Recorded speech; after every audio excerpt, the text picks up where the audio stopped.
Okay, so this is a recording for those of you who missed that first virtual class on solutions. I will upload this handout on Google Classroom. This is my first time making a video lesson, so I don't know how good this is going to go. I will try my best. So we started talking about 8.1. Now we've covered most of the material in 8.1 when we were doing Unit 1. We talked about the special shape of the water molecule and how this shape grants it special properties. Hydrogen bonding in water, which means that water has a high melting point, high boiling point compared to other hydrides of its group, and how these special properties of water in turn make it such an important molecule on Earth, and it helps it support life on Earth. If you like, you can try these problems from the textbook. If you have any questions, please post those questions on Google Classroom. I will try to answer them. So let's start at 8.2. We will try to follow the book as closely as we can, so then it's easy for you to follow along at home. A solution is a homogeneous mixture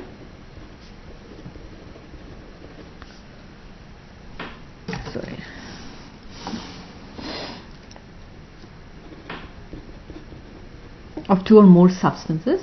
By homogeneous, we mean that the two components have the exact same concentration throughout. The same concentration. So when we use these terms, let's try to define them. Concentration is the ratio of the solute to solvent.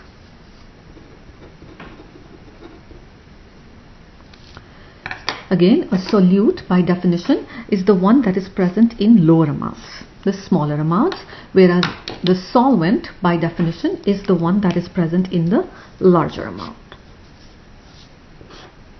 So solvent is more, solute is less. That's the only criterion for labeling one or the other. Now, I know when we were doing Unit 3, stoichiometry, I had said that amount in chemistry usually refers to the number of moles, but in the case of concentration, the units tell you what amount is being spoken of. So if the units are grams per milliliter, or if the units are moles per liter, then you know what amount of the solute is being referred to. Now, if you remember from grade 9, heterogeneous mixtures are mixtures where the components do not have the same concentration. Sometimes solutions might, mixtures might on the first attempt look like homogeneous, but just what you observe with your naked eye is not enough. The concentration needs to actually be the same. So an example would be blood. So when you look at blood, you might think that it's a homogeneous mixture, but it is actually heterogeneous.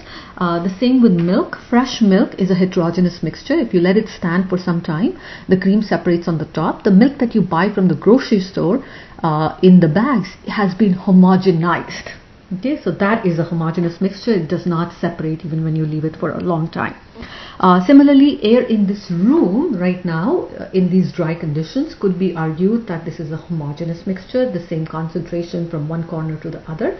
But air in general, or air on top of Toronto, the air envelope on Earth, is a heterogeneous mixture. Now I wanted to go over some terms that students sometimes use incorrectly. For example, dissolving and melting. Often students will use them interchangeably. They would say something on a test like salt melts into the water. So salt does not melt, it dissolves in water. Dissolve means to become incorporated into something else. Maybe a liquid is incorrect, it could be a liquid or a solid. Whereas melting is a change of state. So when a solid turns into a liquid by the application of heat, we call that change melting. Whereas dissolving, let's try to show that in pictures. So for example, if you had solute A getting into solvent B, so let's say I've got my solute, and then I said by definition the solute is the one that is present in lower amounts.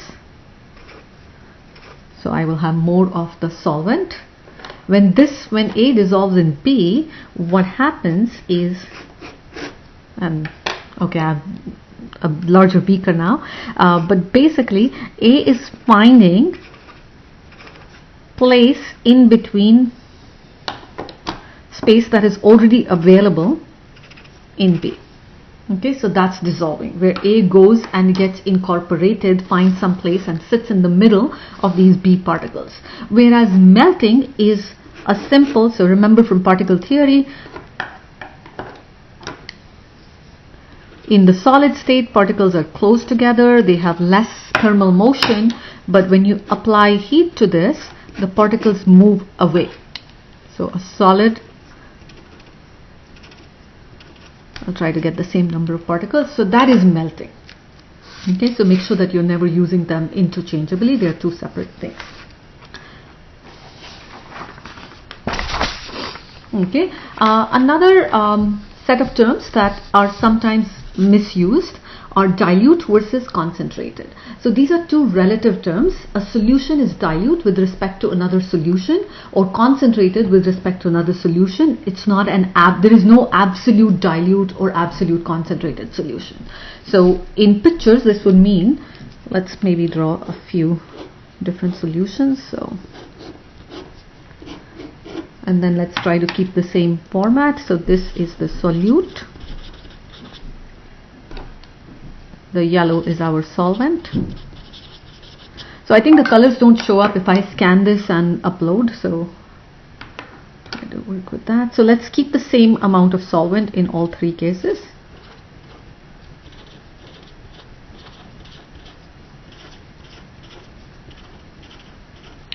And let's vary the amount of solute present. So let's say you had one of these purple particles, 2, 3. So now concentration is the ratio of purple to yellow, right? So concentration in this case would be 1 to 6, this would be 2 to 6, and this would be 3 to 6. So this is concentration. Okay, it should be 1/2, and we have no units, so we'll just say purple to yellow. Okay, but dilute and concentrated are relative because B is dilute with respect to C. Okay, so solution B is dilute with respect to solution C, whereas solution B is more concentrated with respect to solution A.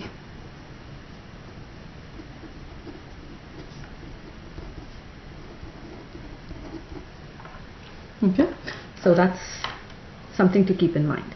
Now your textbook has a table similar to this, and what I wanted you to do was to actually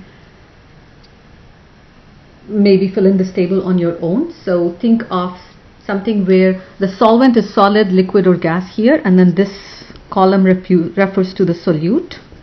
So think of an example where both the solute and the solvent are solids, right? So you could think of those as alloys. Where the solute is liquid and the solvent is solid, where the solute is gas, solvent is solid, or any other permutation combination. So that's something you're filling up on your own. You have any questions, there's a table in your textbook too that you can refer to. Okay, so these were the problems that I had suggested you try. We did take them up together in the virtual lesson the other day, but again you can ask me questions on these on Google Classroom if you like. Okay, so let's now talk about the mechanism of solvation. How do things dissolve? Similar to the diagram that we did earlier, this is a demo that I would have done in class if we were together. Basically, in chemistry, we have a saying that says like dissolves like. The way we explain why a solute A would dissolve in a solvent B is in terms of energy. So we are saying that in order for A to dissolve in B, A must overcome the AA interaction. So the things that hold the A particles together, and B, the solvent itself, must overcome the interactions, the energy that holds them together. Both of this overcoming requires energy. But when A dissolves in B, the process of solvation also releases energy. So this forming of the new AB interactions gives off energy. So there are two processes that require energy and one process that gives off energy. So this solvation would happen if and only if the energy of AB interactions is greater than the sum total of the AA interactions and the energy required for the BB interactions. This is the only way that something would dissolve in something else, otherwise not. Now this is sort of an extension for those who are interested, so you would come back to this in grade 12. This amount is calculated by what is called Gibbs free energy, and the equation is delta G, delta H minus T delta S, and solvation happens if and only if this delta G is negative. Okay, so the change in this Gibbs free energy, if that is negative, then a solute would dissolve in a particular solvent. When the solvent is water, the term that is used is hydration. For our case in grade 11, we will only be talking about aqueous solutions, so water is usually the solvent unless mentioned otherwise. So like I was saying earlier, in chemistry there is a very famous saying that says like dissolves like. That means polar substances would dissolve in polar solvents and non-polar solutes tend to dissolve in non-polar solvents. Let's see if we can explain that more.